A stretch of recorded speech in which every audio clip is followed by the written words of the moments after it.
I've been doing this podcast since 2019. I had to come on here and face the music almost every week and be like, and I even did it last week where I caught a little bit of the bug. I was like, oh, you win against the Panthers, and then you win against the Bucks, and then you win against the Cowboys, and then you win against the Bears. And it's like, we're 6-7 and we're in the hunt. And it's, I did it to myself again. I did it to myself, but I can't do that anymore with this Giants organization or franchise. It's like, call me when we're 500 in November. That's the bar I'm setting right now. I am refusing to get excited about this team until they are 500 going into December. When you are 500 entering December, you have my enthusiasm. I'm going to be that guy. I'm going to be the friggin' Debbie Downer, a wet blanket from now until then. Robert Mays on Twitter said, the ability to accurately and honestly assess where you are as a team is half the battle for any young regime in the NFL. The Giants' failure to do that after the 2022 season is a big part of why they're here right now. You didn't seize the moment. You captured lightning in a bottle in 2022, and that's why that home opener in 2023 was such a kick to the dick, because it was like, okay, we built something here. Went to the playoffs. First year head coach, first year GM, went to the playoffs with a roster that was unanimously panned by a lot of the experts and pundits. We weren't picked to finish, as a playoff wild card seed, and we did. And you failed to build on that. You failed. You have failed to address the insurance for Andrew Thomas, a player that has been public about his injuries and his injury problem and how they're not going to go away, even with surgeries. You failed to address insurance for him. You whiffed on Evan Neal. You whiffed on Deontay Banks. Looks like you're whiffing on JMS. You're whiffing on Hyatt. You're whiffing on Wandale. It's a lot of whiffs. And so my only guess is that they can say, look at the 2024 class. Tyrone Tracy Jr. is our franchise running back. Malik Neighbors is our wide receiver one, at least for the next, 3 or 4 years.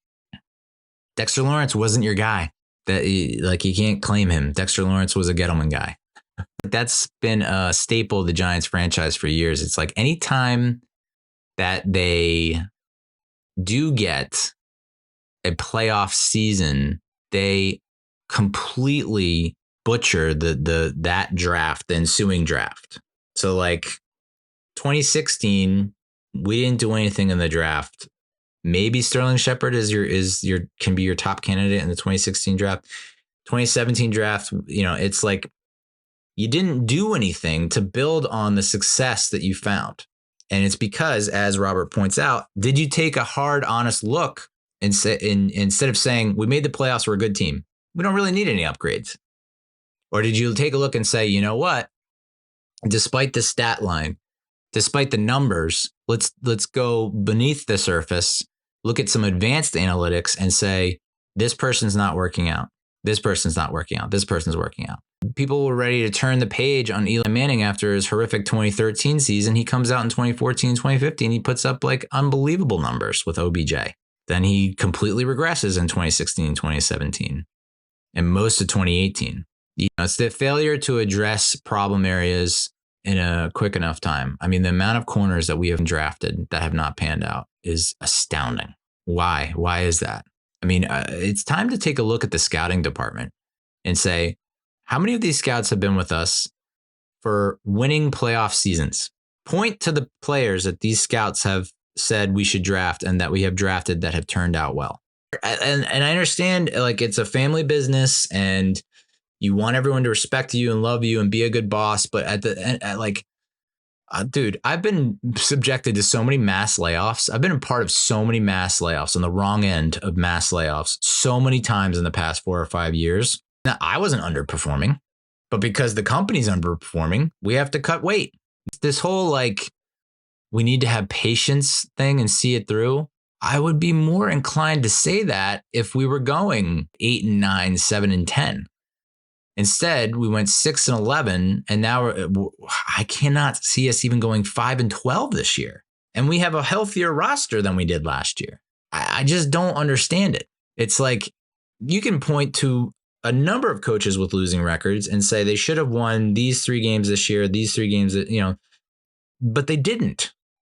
And so they're out of a job. The fucking Eagles fans want to fire Nick Sirianni, who has taken them to the playoffs like every year. They want to fire him.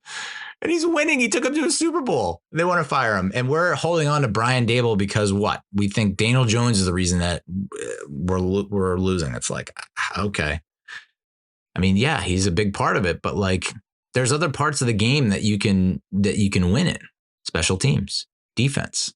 It's complementary football. It's not just your offense. Yes, this offense is horrible, but I mean, we went to the playoffs in 2016 with one of the worst offenses we've ever had. I mean, Jim Fossil's offenses weren't great at the start. We went to the playoffs. So it's like you still went to the playoffs because you had a great defense or a good defense and you had good special teams, great special teams.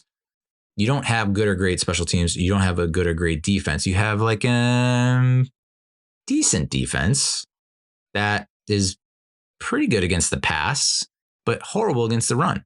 So in my mind, that's not a good defense. And you have one of the worst offenses, and if not the worst offense in the NFL, with a revamped offensive line, with what you think is your franchise running back, what you think is your wide receiver one, and you still cannot score 20 points. Woof.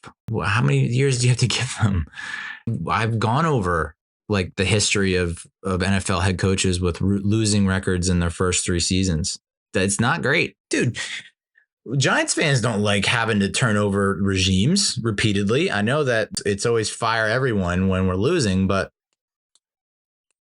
it's not working. Saints pulled the plug on Dennis Allen. He was hired in 2022, the same year as Brian Dable. Jets pulled the plug on Robert Salah mid-season.